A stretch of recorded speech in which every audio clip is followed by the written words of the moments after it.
Olá! Hoje a gente vai mergulhar num dos momentos mais decisivos de qualquer negócio, o fechamento. É, é aquele ponto em que todo esforço vale a pena ou vai por água abaixo. Para começar, vamos a um dado que é, no mínimo, surpreendente. Olha só. Estudos mostram que em 60% das conversas de vendas, simplesmente nada acontece. Isso mesmo, 60%. Em outros 20%, o próprio cliente decide e fala, vou levar. E só nos 20% restantes é que o vendedor realmente conduz o fechamento. O nosso foco, claro, é nesse buraco enorme de 60%, onde as coisas simplesmente não andam. Então, o desafio é esse, né? A meta é justamente atravessar esse abismo dos 60%. A pergunta que fica é, como é que a gente transforma essa inércia, esse talvez, numa ação de verdade? É isso que vamos ver agora. Ok, vamos ao que interessa. Muita gente acha que o fechamento é só aquela perguntinha no final, mas o grande segredo é que ele começa muito, muito antes. Tudo se resume a preparar bem o terreno. E a primeira técnica para isso é uma que a gente chama de jogar a isca.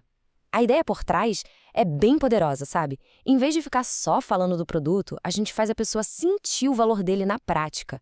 Isso cria uma conexão quase que instantânea e ajuda a derrubar aquela desconfiança natural da compra.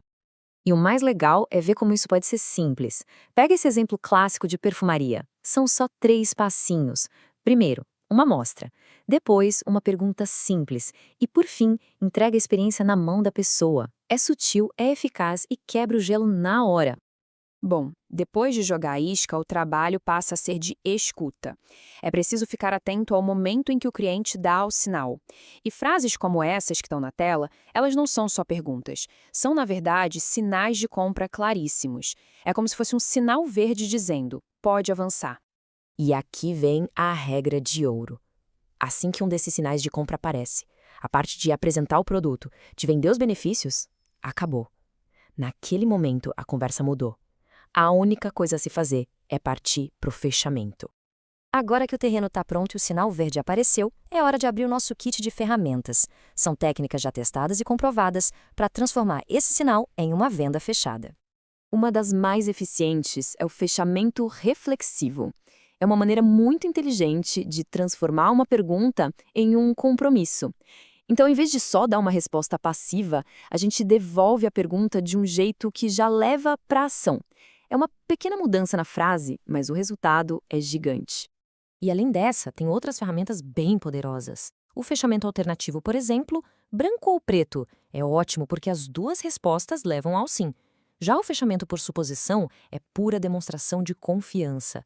Agir como se a venda já estivesse certa, tipo começar a andar para o caixa, muitas vezes leva a pessoa a confirmar a decisão. Mas o ponto-chave aqui é a autenticidade. Não adianta nada. É preciso escolher um método que soe natural, que combine com o jeito de cada um. A técnica tem que ser uma coisa fluida na conversa, não um truque que parece forçado, sabe? A sinceridade nesse momento é fundamental. Agora, um aviso muito, muito importante. Tem uma técnica que vem com um alerta vermelho. Usar o gatilho da escassez de forma mentirosa. Falar que é a última peça, quando não é, isso destrói a credibilidade na hora. Pode até funcionar uma vez, mas custa reputação para sempre. E o ponto crucial é que o trabalho não acaba quando a pessoa diz sim. Até a transição para o caixa é parte da venda. Não dá para abandonar o cliente na linha de chegada. Acompanhar, apresentar ao caixa, confirmar os detalhes, tudo isso reforça a confiança e garante uma boa experiência até o último segundo. Só que ter as ferramentas não é tudo. Por trás de toda técnica que funciona, existe uma mentalidade, uma filosofia, e é isso que realmente separa os amadores dos profissionais. A questão não é só o que fazer, mas principalmente como pensar. Muita gente olha para alguém que vende bem e diz, nossa, que sorte! Mas o que é sorte, afinal? Em vendas, sorte não tem nada a ver com o acaso. Sorte é uma fórmula, e a fórmula é essa, preparação mais oportunidade. Vamos ver como isso funciona.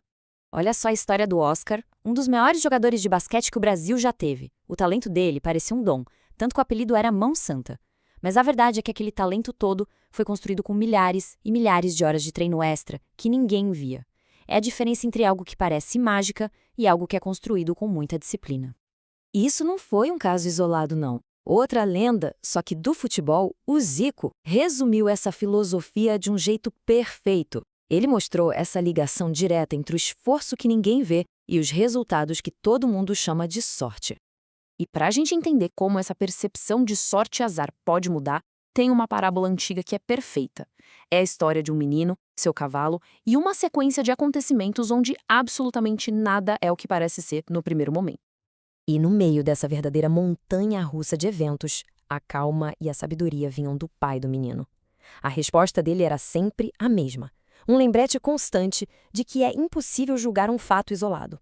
O que parece ser um baita azar hoje pode, na verdade, ser a semente da sorte de amanhã.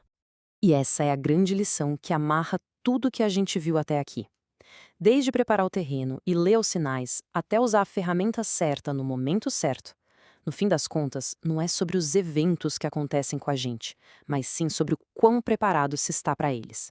É a preparação que transforma um momento qualquer na oportunidade perfeita de fechar um negócio.